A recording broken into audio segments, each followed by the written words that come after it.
Cumprimento a igreja com a paz do Senhor. Cumprimento os vivos com a paz do Senhor. Deus seja louvado para tudo sempre. Abra sua Bíblia no Evangelho segundo escreveu São Lucas, capítulo 7, verso de número 11 em diante. Lucas, capítulo de número 7, versículo 11 até o 16. Lucas, capítulo 7, versículo de número 11 até o versículo de número 16. Para nossa breve meditação nessa noite, segundo o que Deus tem a falar aos nossos corações. Feliz de estar retornando a esta casa de oração, aonde Deus tem uma unção especial para esta casa, para esta noite. Agradeço a Deus pelo grande privilégio e honra que Ele me concede de poder ministrar a sua palavra. Agradeço também aos anjos que Ele separou a esta casa para estar de frente, pastor André, pastora Leila. Muito obrigado pelo carinho. Pensei que você estava chateado comigo, né? Demorou tanto, né? Tá igual eu. Que Deus possa abençoá-los. Sou grato a Deus, principalmente pela amizade. Que coisa boa é ter amigos, né? Coisas boas na vida é ter amigos. Quem tiver pelo menos 4 amigos pode morrer em paz, né? Vai ter alguém para carregar no dia que morrer. Deus seja fiel para sempre na vida de cada um de vocês. Lucas capítulo 7, versículo de número 11 até o 16. Quem encontrou, diga amém. Diz assim a palavra do Senhor: Logo depois, Jesus foi a uma cidade chamada Naim, e com ele ia muito dos seus discípulos e uma grande multidão. Quando chegou perto da porta da cidade, levavam um defunto filho único de sua mãe, que era viúva, e com ela ia uma grande multidão da cidade. Vendo-a, o Senhor sentiu grande compaixão por ela e lhe disse: Não chores. Chegando-se, tocou o esquife e, parando os que levavam, disse: Jovem, a ti te digo, levanta-te. O defunto assentou-se e começou a falar, e Jesus o entregou à mãe dele. De todos se apoderou o temor, e glorificavam a Deus, dizendo: Um grande profeta se levantou entre nós, e Deus visitou o seu povo. Versículo de número 16 para toda a igreja. Vão lá, segundo a sua versão. Eu conto de 1 até 3, e toda a igreja, vão lá. 1, 2, 3. E de todos.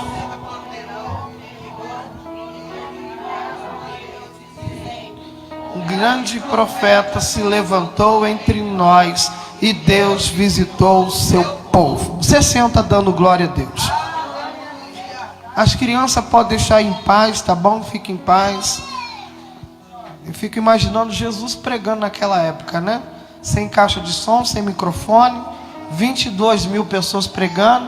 A maioria a gente sabe que é mulher, e a maioria das mulheres tem filho. Imagina Jesus, gente.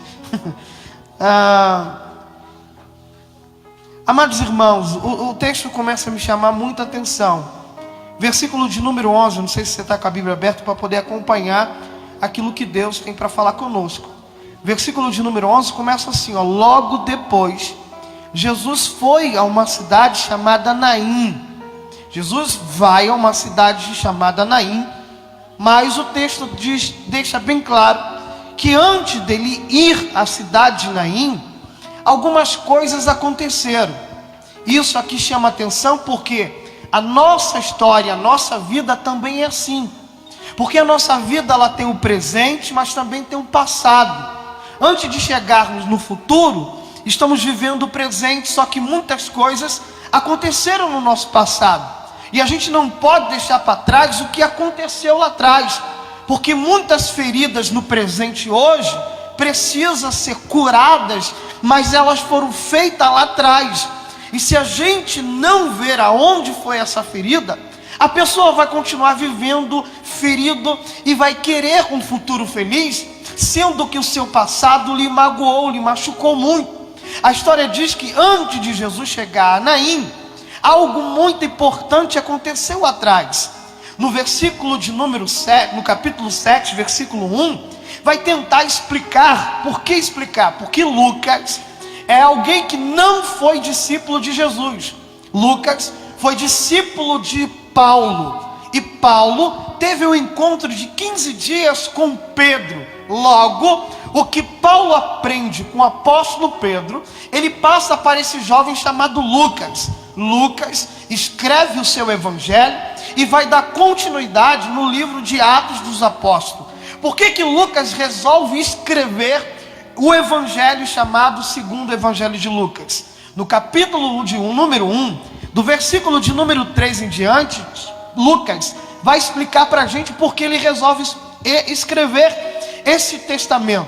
Ele vai dizer que ele escreve por causa de um amigo que é da área nobre, chamado Teófilo. Quem está grávida aí, há um nome muito sugestivo para você, Teófilo. Não consigo nem imaginar o apelido, né? Mas está aí um nome para você. Ele escreve, e quando ele escreve a Teófilo, ele diz assim, ó: e eu pesquisei e tratei de colocar tudo em ordem. Se Lucas pesquisa antes de escrever e depois ele coloca em ordem, logo Lucas deixa aqui no seu testamento o que vai acontecer antes de Jesus chegar na cidade de Naim. O capítulo 7, versículo de número 1, ele diz assim: e tendo Jesus concluído todos esses discursos, sermão, pregação. Ou seja, no capítulo 7, Lucas está dizendo que antes de Jesus ir à cidade de Naim, Jesus estava pregando. E por que Jesus está ali pregando? Lucas, capítulo de número 4, vai informar um resumo do capítulo 5 de Mateus. Capítulo de número 3, capítulo de número 4 e capítulo de número 5. Por que Lucas vai fazer esse resumo? Porque ele quer mostrar algo para o seu amigo. No capítulo de número 3, todo mundo sabe, Jesus é batizado no Rio Jordão por João, chamado Batista. No capítulo de número 4, Jesus é levado ao deserto para ser tentado pelo diabo. Quando acaba a tentação, Jesus volta para a cidade de Nazaré. E no sábado, como era de costume, Jesus vai à igreja. Aproveita o momento, catuca quem está ao seu lado, diga: até Jesus ir à igreja, irmão. Agora aproveita que é o pregador que está perguntando, diga: e por que você anda faltando? Olha o texto: e como de costume, ele foi à sinagoga. Ou seja, Jesus tinha o costume: tem culto, tô dentro. Tem culto, tô dentro. Tem culto, tô dentro. Tem culto, tô dentro. Como de costume, ele foi à sinagoga. E quando chegou na sinagoga, o príncipe da sinagoga, que pelo nome parece alguém muito importante, só que não é. Por que não? O príncipe da sinagoga hoje seria chamado de diácono, porque o príncipe da sinagoga tem a responsabilidade de organizar o culto, chamar quem vai pregar, dar oportunidade no culto. Parece muita coisa, né? Já reparou que nos cultos tem muita gente que se acha, que pensa que é grande, que é importante, só que na verdade não deixa de ser servo, né? Pode ser quem for, chegou na igreja, virou servo. Ninguém aqui é tão importante mais do que Jesus. Naquele lugar, então, o príncipe da sinagoga resolve dar a oportunidade. Quem ele vai escolher? O filho de Maria, o filho de José. Ele escolhe um menino chamado Jesus de Nazaré. Ele então pega um rolo, costume judaico, e ele vai entregar na mão do pregador, que vai dar a oportunidade. É só uma saudação. Jesus não vai pregar, é uma saudação. Quando Jesus abre o livro e diz o texto: e achando o texto no livro de Isaías, capítulo 4 de Lucas, versículo de número 18 e 19, Jesus então vai ler a seguinte palavra: o Espírito do Senhor está sobre mim. Do que Jesus está dizendo? Do que Isaías profetizou no capítulo de número 11, falando acerca dos 7 Espíritos de Deus que iria estar sobre o Messias. Então Jesus lê e diz: o Espírito do Senhor está sobre mim. Não é 7 Espíritos que fica pairando, é a totalidade, a plenitude da manifestação do Todo-Poderoso sobre o seu escolhido. Jesus está dizendo: eu sou o escolhido que vocês tanto esperam. E por que Deus te escolheu? Aí Jesus diz: porque Ele me ungiu para anunciar boas novas aos pobres, para proclamar a libertação e trazer a restauração e a libertação. Aleluia! Presta atenção, o porquê e qual o motivo que Jesus foi ungido. Ele diz: porque Ele me ungiu para anunciar, diga anunciar, boas notícias. Agora catuca o irmão que está do seu lado, diga: o que tem que sair da sua boca, irmão? Porque quem tem a unção do Espírito só traz boa notícia. Quem tem a unção do Espírito não fica com leve trás, fazendo fofoca. Não, quem tem o Espírito do Senhor só traz boas notícias. E repara, quem não traz boa notícia só sabe falar de coisa ruim da vida do outro. Mas Jesus está dizendo: não, eu vim porque Ele me ungiu para trazer boas notícias. Aí Jesus começa assim, as boas notícias vai começar primeiro para os pobres. Ele tem uma palavra que vai trazer aos pobres. Entenda, prosperidade na boca de muita igreja é você ofertar 100 e ganhar 200. Na boca de Jesus é: você oferta, eu te tiro da miséria. Só que entenda, miséria na Bíblia é não ter nada quebrado e nem nada faltando. Entenda, o Evangelho de Deus não é fazer com que a pessoa venha morar numa casa de luxo. O Evangelho de Deus é com que a pessoa vai orar a Provérbios capítulo de número 30, versículo de número 6: Senhor, me dê. Te dê para quê? Para que eu não possa te negar no dia que faltar. E também não me dê exageradamente, porque se eu tiver muito, eu também vou te negar. Mas me dê aquilo que é suficiente. Me tira da miséria. Aleluia. Glória a Deus. Isso é prosperidade. É eu ter e não sentir falta de nada. Por isso que Davi canta dizendo: o Senhor é meu pastor e de nada eu tenho falta. Por que Davi está dizendo: se eu tenho Deus, tenho tudo na vida? Aleluia, glória a Deus.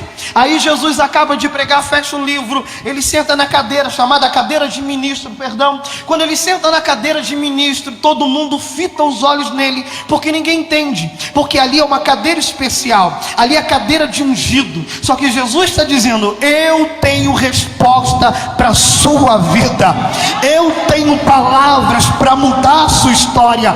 Irmãos, quando termina o culto, o que você imagina que aconteceu? Um monte de fariseu que só coloca jugo, tem que andar com roupa assim, não pode cortar cabelo, você tem que fazer isso, senão não entra no reino do céu. Mas aparece alguém quebrando o protocolo e dizendo: eu tenho palavra de vida eterna. Aleluia. Eu estou sentindo o mover de Deus aqui nessa casa. Tem mais alguém? Levanta a sua mão, uma mão é pouca. Levanta essas duas mãos se tu está sentindo a presença do Eterno. Porque tem gente, pastor André, que gosta de colocar jugo nos outros, mas não coloca nele nem na casa dele. Mas deixa eu continuar. Bom, Jesus, quando termina o culto, a multidão vai atrás de Jesus. O que acontece quando acaba o culto, gente? A multidão vai atrás de Jesus. Aí, Lucas capítulo 5, Mateus capítulo 5, vai dizer que Jesus começa a pregar. Qual é a pregação de Jesus? A pregação de Jesus é o famoso sermão da montanha. É grande, é comprido, mas Jesus começa pregando e dizendo assim: bem-aventurado, ou seja, muito feliz. Jesus nem começa dizendo feliz, ele diz muito feliz. Quem é muito feliz? Aí, irmãos, olha para mim, há uma multidão. Se aqui, uma igrejinha pequena, tem gente que está ligada, mas também tem os desligados. Já reparou que toda igreja tem ligado e desligado? E o desligado, na hora do culto, ou seja, em qualquer momento do culto, ele sempre tenta desligar quem está ligado. Ele tenta falar da irmã, ele tenta falar da Jequiti, tenta falar da avó. É o desligado. Agora imagina comigo, tu acha que com Jesus é diferente? Jesus começa a pregar, a multidão vai atrás dele, porque ele tem uma palavra, uma boa notícia que vai transformar a vida. Aí Jesus começa assim: bem-aventurado, muito feliz. Quem é? Aí ele diz: bem-aventurado é os pobres. Agora imagina comigo o desligadão tentando desligar o ligado. Rapaz, tá dando glória a Deus. Esse pregador não sabe de nada. Ele tá falando que feliz é pobre. Feliz, até onde eu sei, é quem tem dinheiro no bolso. Só que Jesus sabe o que muita gente não sabe. O que? Eclesiastes capítulo 2 versículo 7. Salomão vai dizer que já teve de tudo. Salomão, quando queria escutar uma música, ele não colocava um MP3, ele não ligava a rádio, não ia na internet, ele chamava a banda ao vivo para tocar para ele. Gente, é muita moral e muita riqueza chamar uma banda ao vivo para tocar para ele na hora que ele quisesse. Salomão vai dizer que ele construiu na casa dele 7 jardins. Para que 7 jardins? Numa só casa, gente. Minha mãe tem um terreninho lá, ela fala: é meu jardim. Fala: Salomão tinha 7, só não tem nada. Agora pensa, um homem que tem tanta riqueza, mas Salomão, ele vai dizer assim: eu descobri que no muito ter traz aflição na alma, traz tristeza. Irmão, você não está entendendo a pregação de Jesus. Jesus está dizendo que sem dinheiro, com dinheiro, você é feliz. Não, você não é feliz, você é muito feliz. Olha para mim, tem gente rica dando tiro, bebendo veneno. E o pobre, se faz calor, liga a borracha no alto e se molha pensando que está na cachoeira. E o rico dando tiro na cabeça. O pobre pode estar sem dinheiro para ir no shopping se divertir e ver lá os Vingadores, mas em casa ele massa uma massa, joga no forno, faz pista, faz pastel e é feio. Oh, calabarácia, aleluia. Aí o outro desligado, rapaz, deixa ele continuar pregando. De repente Jesus diz assim: sabe por que vocês é bem-aventurado? Porque de vocês pertence o reino dos céus. Enquanto tem gente querendo vender a porta do céu, Jesus está dizendo: a entrada é de graça, é pela graça, pelo sangue. Calabarás, aleluia, aleluia. Jesus continua. E Jesus vai dizer: muito feliz, bem-aventurado é os que choram. Aí o desligado: rapaz, esse pregador é novo mesmo, não sabe o que faz, está dizendo que quem vive chorando é feliz. Como assim? Não está errado. Feliz é quem está com o rosto estampado de um sorriso. Pode até ser para alguns, mas já reparou que a maioria nos dias de hoje anda com um sorriso no bolso, no rosto, mas a alma por dentro chorando. Abraça, beija, mas aqui sangra, chora. Como diz minha mãe, tem muito travesseiro por aí que se a gente apertasse ele ia sair gota de sangue. Mas Jesus está dizendo: você chora, fica feliz, porque quem chora será consolado. Aleluia, aleluia. Deixa eu entregar uma palavra que está descendo aqui. Esse teu choro é passageiro. Como assim? Eclesiastes capítulo 3 versículo 4: há tempo para chorar, mas também há tempo para sorrir. Vai passar, vai acabar. Como diz o homem sábio, próprio adorador, ele canta Salmo 30, verso 5: o choro até pode durar, mas ele tem um tempo para durar. Qual é o tempo? Ele pode durar a noite inteira, mas ele acaba, porque a alegria vem ao amanhecer. Alabarácia, Nuricamanância. Aleluia. Me ajuda por gentileza. Faz um carinho na pessoa do lado e diga para ela: calma, vai passar. Orecamanduria sevinância. Por gentileza, levanta a sua mão, levanta, se você pode receber a palavra. Jeremias capítulo 31, versículo de número 16. Olha o que diz o Senhor: assim digo eu, Senhor, enxuga tuas lágrimas, reprime o teu gemido. Você pode olhar para Deus e dizer: mas está doendo, estou sofrendo, mas você está interrompendo Ele. Ele vai terminar, Ele vai continuar dizendo: eu tenho visto o teu sofrimento, e por causa da tua dor eu te darei a devida recompensa. Oh, glória a Deus. Pega na mão do amigo, pega na mão da amiga, diga: tem recompensa por cada lágrima, tem recompensa por cada choro, tem recompensa por cada dor. Fique em paz, o anjo do Senhor está passando, recolhendo teu choro do ombro e levando diante. Tem recompensa, tem. Aleluia, glória. De repente, Jesus vai parar de falar sobre a bem-aventurança. Como Jesus, pastor André, está querendo levar uma mensagem para melhorar a vida de quem ouve, Jesus muda o tópico da mensagem. Jesus para de trazer consolo, alegria e esperança, porque Ele está ali para mudar a vida de quem ouve com as palavras. Porque não é revelação, não é profecia, não é visão que muda a vida de ninguém. Me desculpa em dizer, muita gente procura guru espiritual, só que Jesus não quer usar guru espiritual para mudar a sua vida. Jesus quer usar a palavra para mudar a tua história. Olha para mim. Aí Jesus muda o tópico da mensagem, e Jesus diz assim, Mateus capítulo 4, versículo 17, e ele diz assim, ó: arrependei-vos. Esse é um problema para quem quer mudar a vida e melhorar a própria história, porque a gente quer receber de Deus aquilo que eu acho que Ele tem que falar para mim. Então, se Ele não falar o que eu quero e não o que eu preciso, eu não recebo. Eu até recebo quando Ele diz assim, ó: prepara a mala. Eu até recebo quando Ele diz assim, ó: vou humilhar e abater quem te machucou. Eu até recebo. Mas quando Ele diz assim, ó: se conserta, eu logo digo: não é para mim. Não é para mim. Não. Aí Jesus diz: arrependei-vos.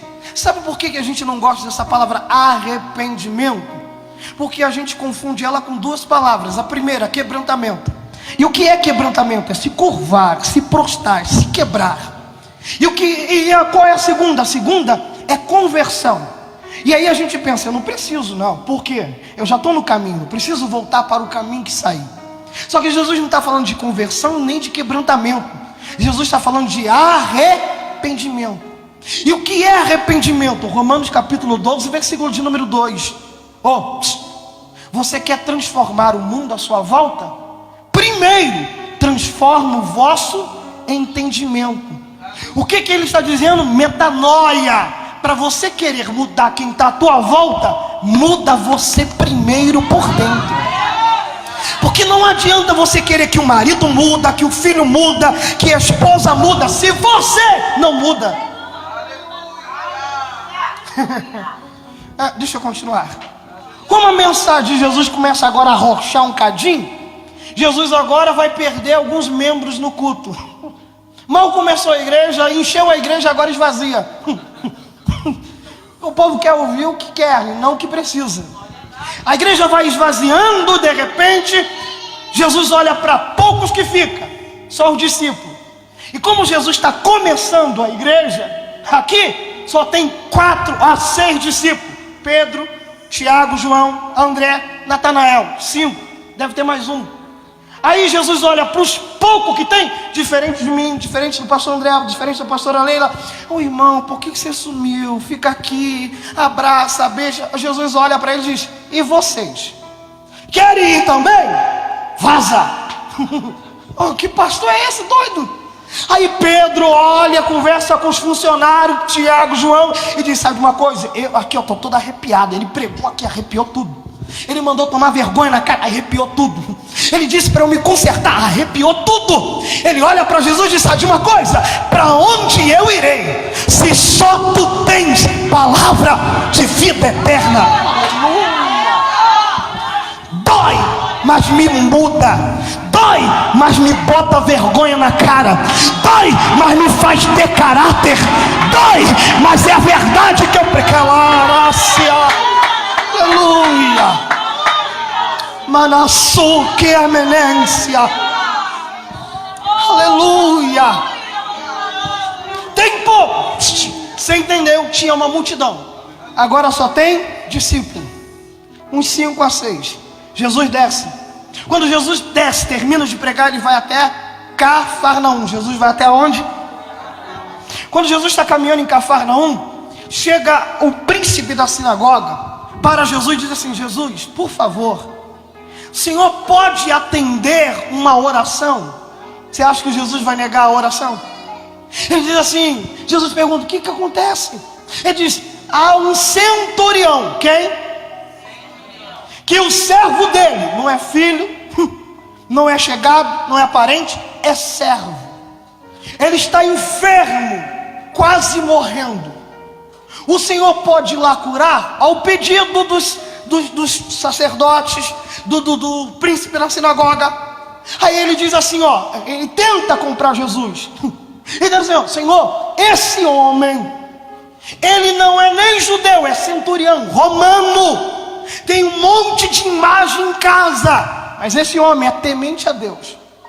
Ele teme tanto a Deus que ele construiu uma igreja pra gente. Aí Jesus disse: meu filho, ele fez pela obra, tu acha que eu não vou? Tô indo, já fui. Mas não é crente. Jesus, tu não só atende a crente, tu não abençoa só crente. Não, meu filho, eu abençoo todo aquele que tiver o coração quebrantado e contrito diante do meu altar. Oh glória. Aleluia. Ele vai. Você sabe como é que é fofoca, não sabe, gente? Fofoca sempre chega primeiro do que o milagre. Alguém chegou primeiro na casa do centurião e disse: Jesus está vindo aí.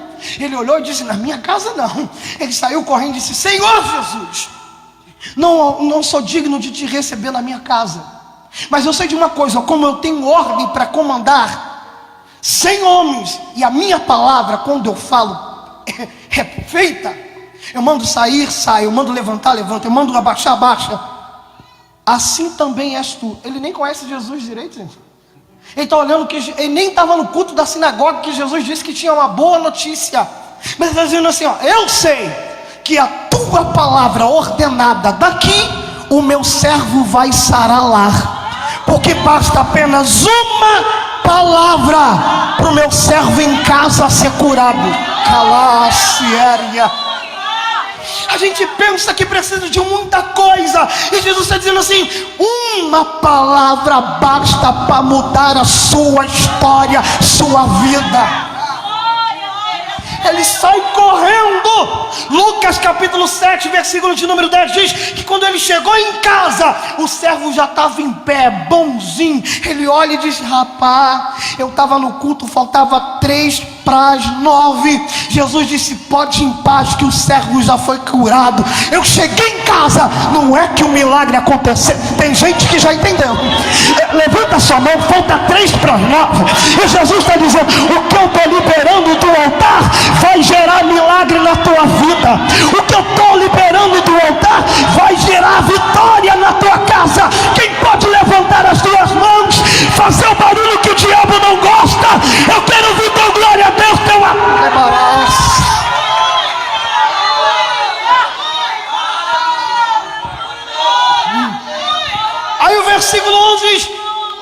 qual Jesus foi.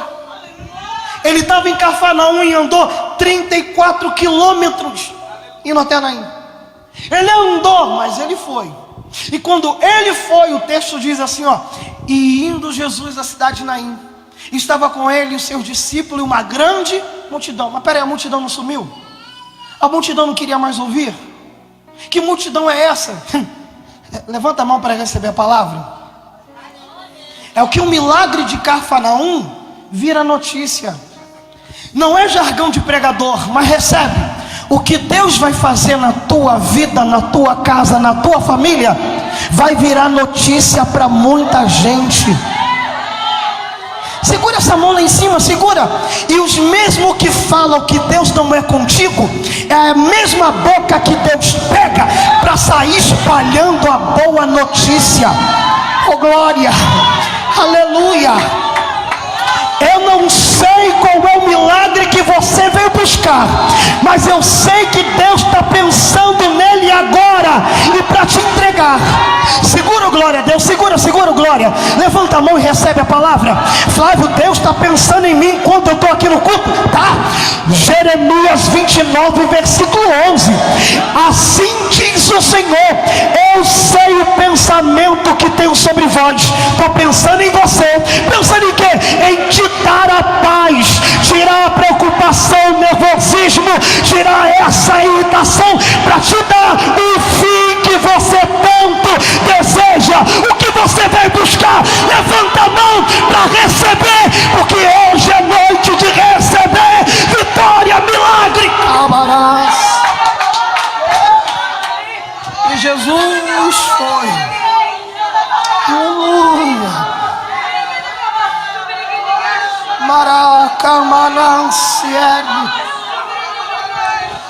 Abraça a pessoa do lado, faz o carinho, arrocha ela, diga: calma, vai ter boa notícia.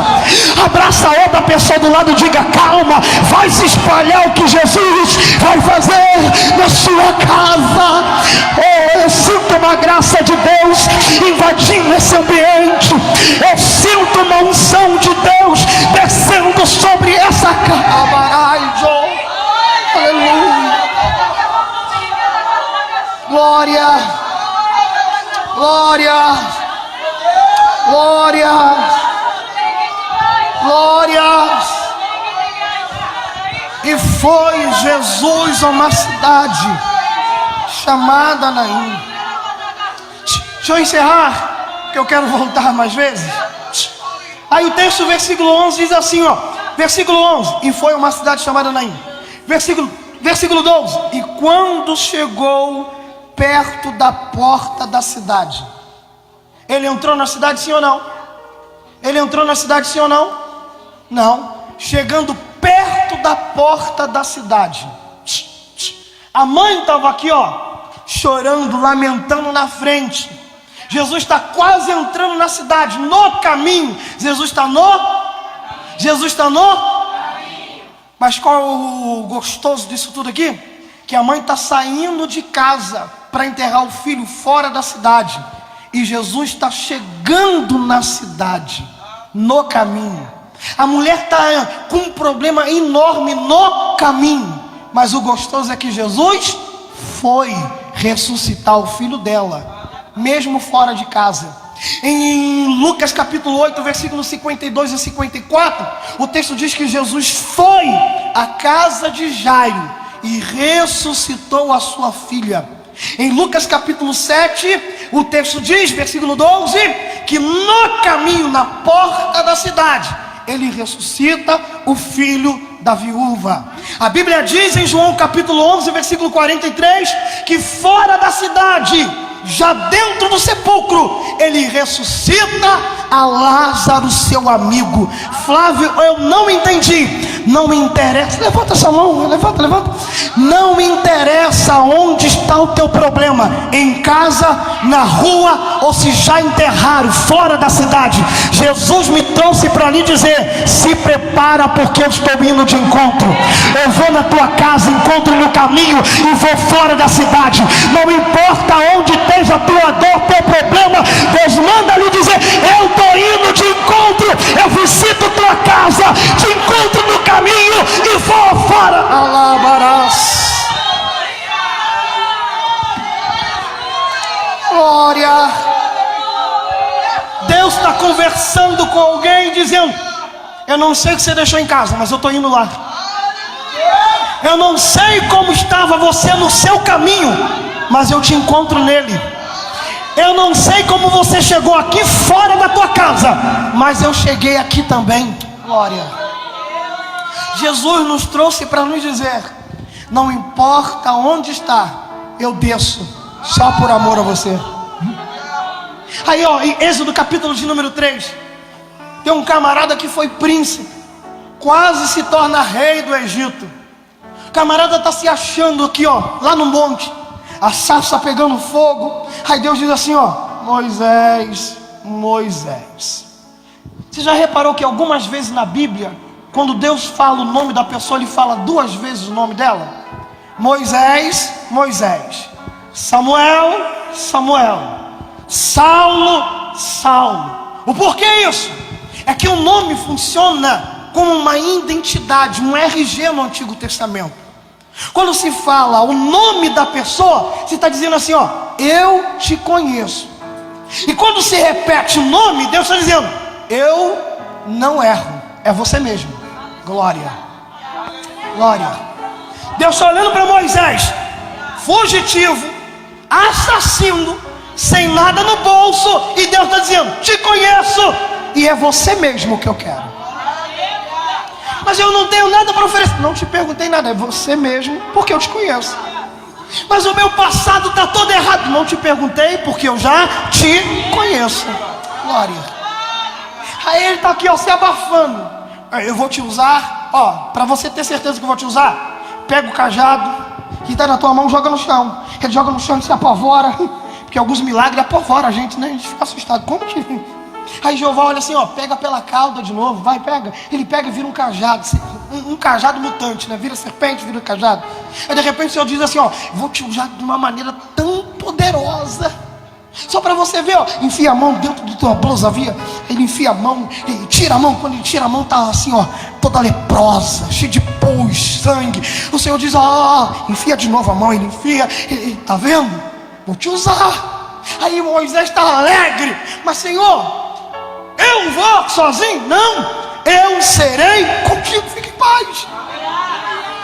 O camarada está assim, se achando, rapaz, Deus vai me usar, Deus vai fazer. Aí Deus diz assim, mas Moisés, entenda uma coisa, eu só desci, eu só vim, só cheguei aqui por causa da aflição do meu povo. Não se acha muito não, Moisés, não foi por causa de você, foi por causa de quem está sofrendo. Glória. Oh glória. Oh glória. Você não entendeu porque você está sentindo a presença do Espírito? É porque Ele sabe da tua dor e do teu sofrimento, e Deus chegou por causa da sua dor. Fique em pé. Se der, a pastora Leila, a pastor André, marca outra quarta e a gente continua falando da viúva. Coloca a mão sobre o seu peito. Seja em casa, seja na rua, ou seja fora da cidade, Jesus vai ter um encontro. Porque uma coisa é certa, Jesus não vai te deixar sofrendo só. Ele sabe chegar no momento certo. Esses dias eu estava conversando com a minha esposa e de repente subiu uma mensagem no Zap. Era uma menina do Espírito Santo e ela chorava e pedia socorro, socorro. Aí a menina, eu fiquei preocupado, nervoso. Eu falei, o que está acontecendo? Ela começou a botar um monte de problema, um monte de coisa. Eu falei, mas calma, essas coisas passam, Jesus bota no lugar. Ela, o problema nem é mais esse, o problema é que eu peguei todos os remédios da minha casa e tomei. Eu estou aqui babando, eu preciso de ajuda. E eu comecei a mandar mensagem, a menina sumiu. Eu aqui, ela no Espírito Santo. O que eu fiz? Comecei a perturbar um monte de amigo que mora no Espírito Santo. Falei, gente, não sei se mora perto, não sei se ele está aí, se alguém conhece, vai em busca dessa menina. Fiquei preocupado, fiquei nervoso. De repente a menina recebe a visita da prima que recebeu uma mensagem. E ela conseguiu acordar a menina. Ela disse: eu não sinto mais Deus. Eu falei: sabe qual é o problema da gente? Que a gente acha que a gente precisa sentir Deus. E Deus não habita em nós só por causa de sentimento. Deus habita em nós por causa da razão. Por que muita gente aqui não levanta a mão, grita glória, nem fala língua estranha? Porque acha que o corpo tem que arrepiar, tem que sentir um calor, tem que sentir um vento. E Deus não move em nós com sentimentos. Como que não? Romanos 12, versículo 1: apresentai-vos a Deus um culto racional. Se sentir ou não sentir, saiba, Deus está presente. Mas eu só queria assim, sabe, que arrepiasse aqui. Eu só queria que um vento batesse nas minhas costas. Aí Jesus está dizendo: para de show. Se você ficar aí só querendo sentir alguma coisa, o diabo vai aproveitar isso. Porque culto não é sentimental. Mas eu não estou sentindo Deus. Graças a Deus. Como assim? 1 Coríntios capítulo 3, versículo 16: não sabesse vós que sois templo e morada do Espírito Santo. Olha para mim, olha para mim, olha para mim. Quantas vezes foi que você pediu e disse: Senhor, desce, me ajuda, e você não sentiu nada? Sua alma foi assim, machucando, e você: cadê Deus quando eu mais preciso? Cadê Deus quando eu mais preciso? Aí Paulo está dizendo: você nem sabe que Ele é templo, que você é templo, lugar de adoração e lugar de habitação. Agora eu te pergunto: você na sua casa, você visita a tua casa de vez em quando? Sim ou não? Sim ou não? Você visita ela de vez em quando?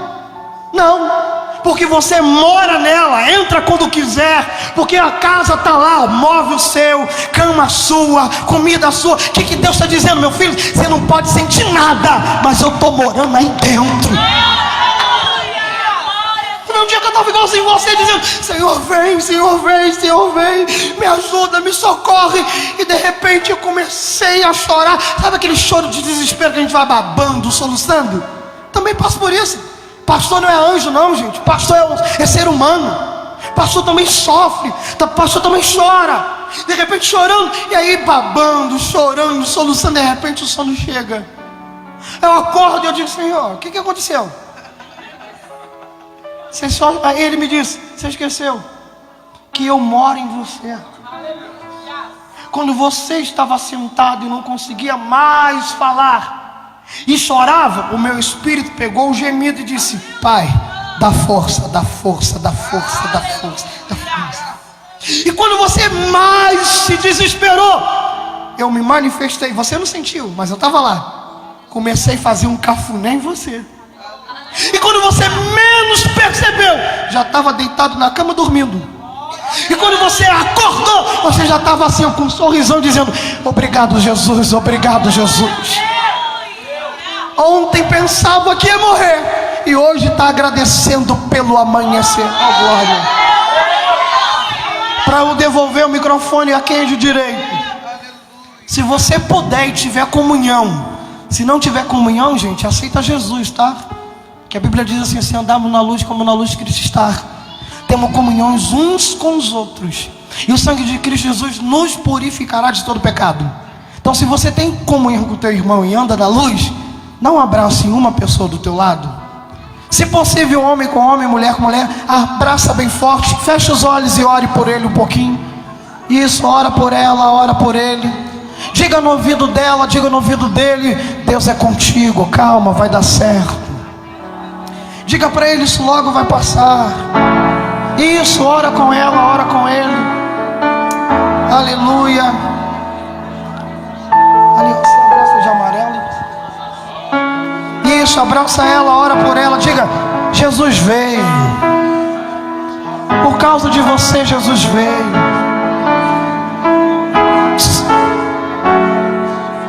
Jesus veio. Me ajuda, abraça aqui essa mãe aqui, ó, de amarelo ali, ó. Isso, ora por ele, ora por ela. Isso. Isso, André.